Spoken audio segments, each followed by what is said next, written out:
আসসালামু আলাইকুম, সবাই কেমন আছেন? আশা করি সবাই ভালো আছেন। তো আজকে একটা নতুন ব্লগে সবাইকে স্বাগতম। তো আজকে গিয়েছিলাম সকালবেলা নাস্তা খাওয়ার পরে আমরা গিয়েছিলাম বাসার কিছু টুকিটাকি কেনাকাটা করতে। তো কিনতে গেলাম একটা, নিয়ে আসলাম আর একটা, এই আর কি। দোকানে গেলে মহিলা মানুষের যা হয়, আমার কাছে তো তাই মনে হয়। তো আমি মূলত গিয়েছিলাম কারি কুকার আনতে। তো কারি কুকার আনতে যাওয়ার পরে ব্লেন্ডারও কিনতে গিয়েছিলাম।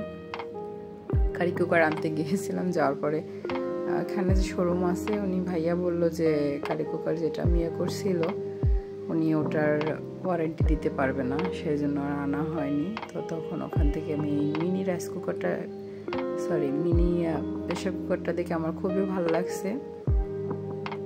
2.5 লিটারের ডিম, তারপরে আলু, এগুলো জাস্ট সিদ্ধ করা যায়, সেজন্য নিয়ে আসলাম। আমার বাচ্চা মেয়ে আছে, সেও যাতে খেলাধুলা করতে পারে এটা দিয়ে, জাস্ট রান্নার খেলাধুলা, সেটা আর কি। ছোট মানুষ রান্না শিখতে পারবে আস্তে আস্তে, সেজন্য নিয়ে আসলাম। এই তো ব্লেন্ডার কিনে নিয়েছিলাম। ব্লেন্ডারটা রিভিউ মোটামুটি ভালো।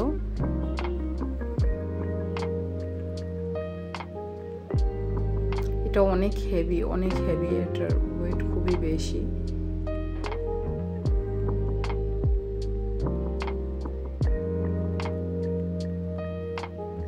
প্রত্যেকটা জার খুবই ভালো।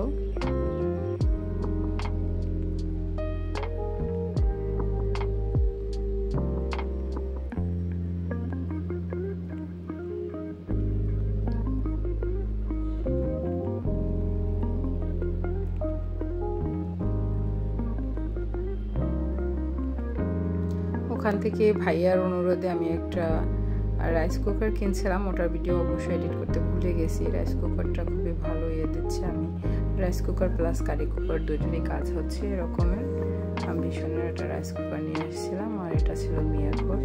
ব্লেন্ডারটা নাকি নতুন আসছে, তাদের এই ব্র্যান্ডের এই প্রোডাক্টটা নতুন আসছে, তো আমি নিলাম। ভালো, মোটামুটি ভালো, খারাপ না। বাট জারগুলো আমার কাছে মনে হয় অনেক বেশি বড়, সবগুলো অনেক বেশি বড়।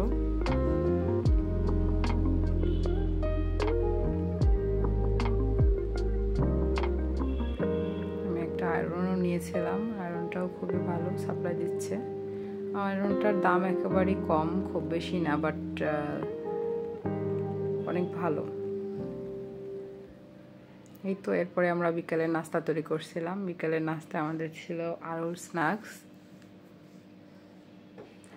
এখানে আমি বেসন, চালের গুঁড়া প্লাস হচ্ছে মরিচের গুঁড়া, সামান্য একটু হলুদের গুঁড়া, লবণ, একটু জিরার গুঁড়ো, এগুলো দিয়ে মেখে নিয়েছিলাম। প্রথমে আলুটা আমি কেটে জাস্ট গরম পানিতে দিয়ে হালকা একটু সিদ্ধ করে নিয়েছিলাম কোনো রকমের। এই তো মেখে নিলাম। এরপর আমি তেলে ফ্রাই করে নিব।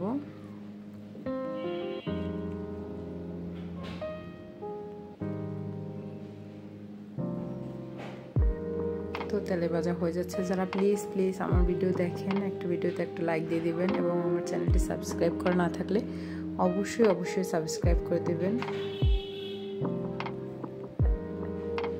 এই তো লাস্টে আমি হালকা একটু লবণ দিয়ে দিচ্ছি। প্রথমে আমি লবণ খুবই কম এড করেছিলাম, তো এখন একটু লবণ দিয়ে দিচ্ছি, এতে টেস্টটা খুবই ভালো আসে। এবং সাথে জিরা এবং হালকা একটু মরিচের গুঁড়া, হলুদ, লবণ, এগুলো দিয়ে দিচ্ছিলাম। এরপর যা একটু ধনেপাতা দিয়ে দিলাম উপর থেকে গার্নিশিংয়ের জন্য, সাথে একটু লেবুর রস, যাতে খাবার টেস্টটা খুবই ভালো আসে। এরপর সবাই ভালো থাকবেন। আল্লাহ হাফেজ, আসসালামু আলাইকুম।